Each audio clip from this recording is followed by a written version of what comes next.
시청자 여러분 안녕하십니까? 연휴 마지막 날을 즐겁게 보내고 계신지요? 북한의 이스칸데르 미사일 발사는 충격적인 사태 진전입니다.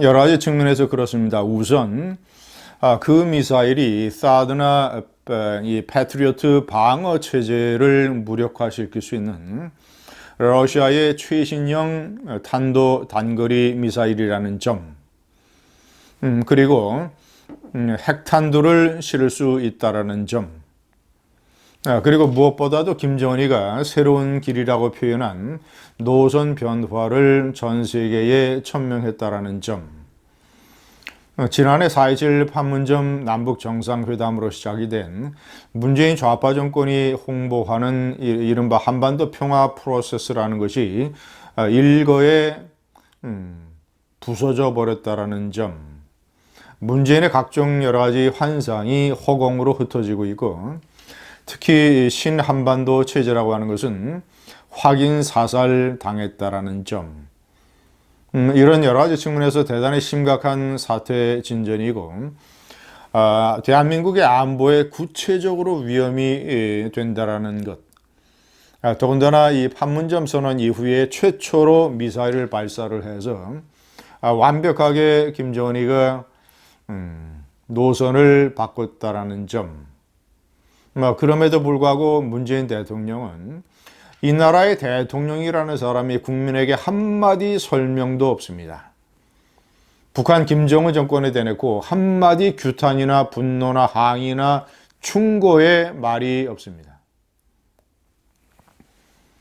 그저 플라이급 이 무게가 가볍게 나가는 청와대 대변인 통해서 9.19 군사 합의를 위배한 것이다, 이런 식의 솜방망이 논평이나 내놓고 있습니다.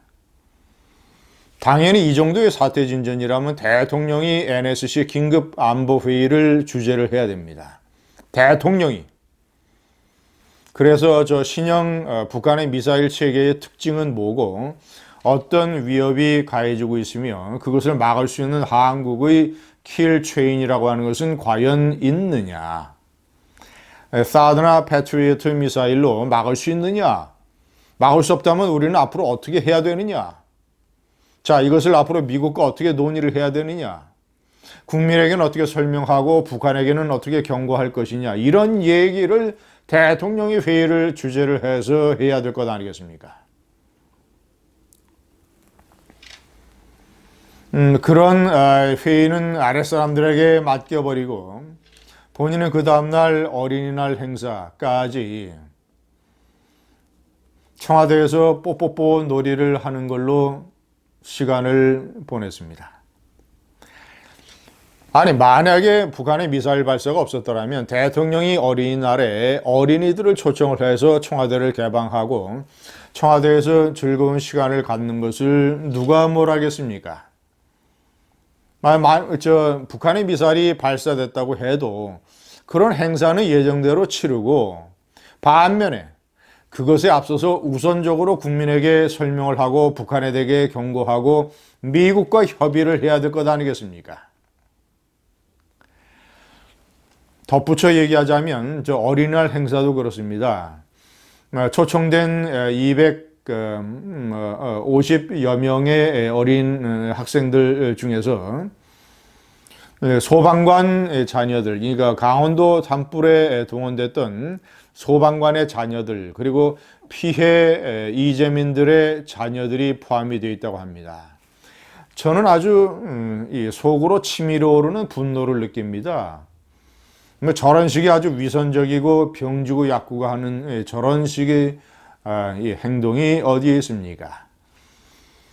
고성 산불은 한국전력이 정비와 점검을 부실하게 해서 생긴 것이고, 한전에 그런 예산을 대폭 깎게 된 이유는 이 문재인의 이 탈원전 정책 때문인데, 자신이 탈원전으로 나라의 미래 먹거리를 망쳐놓고 고성 지역의 산불이 일어나는 하나의 원인을 제공을 했으면서 뭐 소방관 자녀들과 피해 이재민들의 자녀들을 어린이날 청와대로 초청한다고요? 아주 가증스러운 이중성. 저는 하여튼 이 치밀어오는 분노를 참 느낍니다. 시청자 여러분, 제가 북한의 이 이스칸데르 미사일 발사와 김정은이의 노선 변경으로 인해서 문재인이의 어줍지 않은 환상들이 어떻게 허공으로 흩어지고 있는가. 문 대통령은 그런 것을 아는지 모르는지. 뭐 알겠죠. 알면서도 뭐 입장이 곤란하니까 국민들 앞에 나서질 못하는 것이겠죠. 제가 일단 5가지를 설명을 해드리겠습니다. 1번, 신한반도 체제라는 것이 확인 사살당했습니다.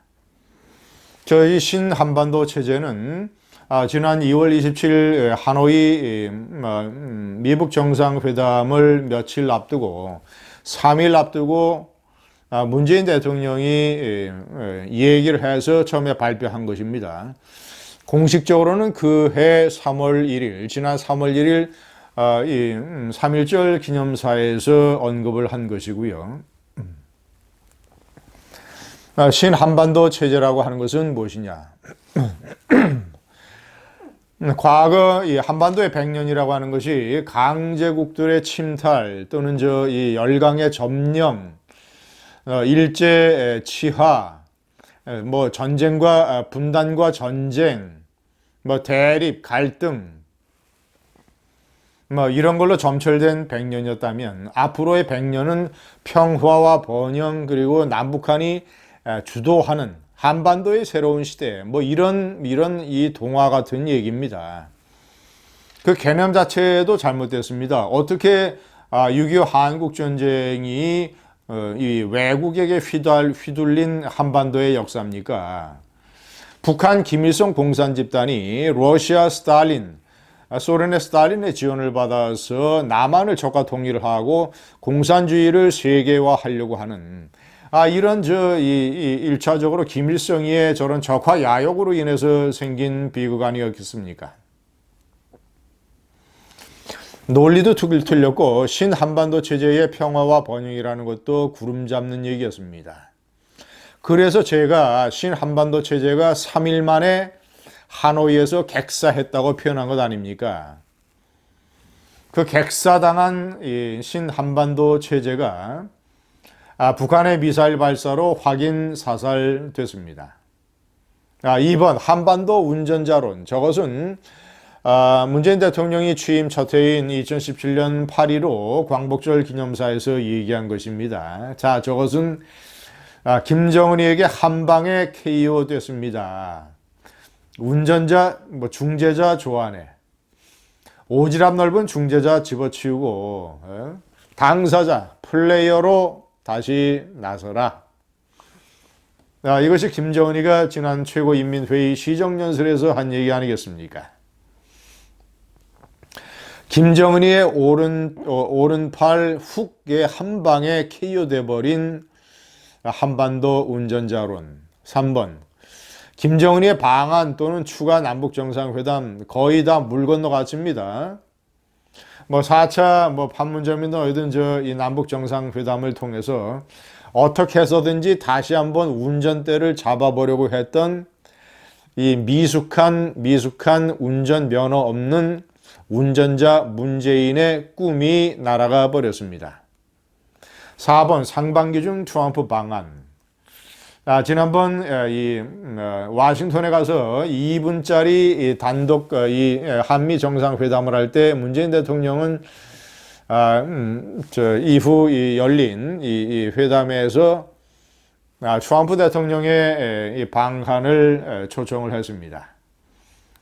그런데 트럼프 대통령이 확답을 주지 않았습니다. 아마도 현재 같은 상황에서 김정은이가 노선 변경을 하고 아마도 김정은이가 점점 더 도발의 수위를 강화해 나가지 않겠습니까?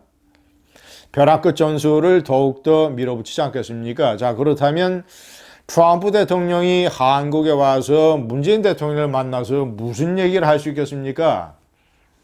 여전히 김정은이 편에 서서 무슨 신한반도 체제니 운전자론이 이런 동화 같은 얘기를 하는 촛불파리 대통령에게 무슨 얘기를 할 수 있겠습니까? 상반기 트럼프 대통령의 방한은 어렵다. 자, 마지막 내년 4월 총선을 위한 남북평화쇼. 지난해 6.13 지방선거는 그 전날 싱가포르 미북 정상회담이라고 하는 또 하나의 형태의 한반도의 평화쇼가 펼쳐졌기 때문에 문재인 좌파 집권 세력이 압승을 거둘 수 있었습니다. 그러나 내년 4월 총선은 많이 상황이 다를 겁니다. 아무리 문재인 대통령이 발버둥 쳐도 제2의 판문점, 제2의 평양, 제2의 싱가포르는 없을 것입니다. 다시 한번 얘기합니다. 도보다리 산새들이 전하는 안부에 대한 답장. 문재인, 문 대통령, 깨몽. 감사합니다.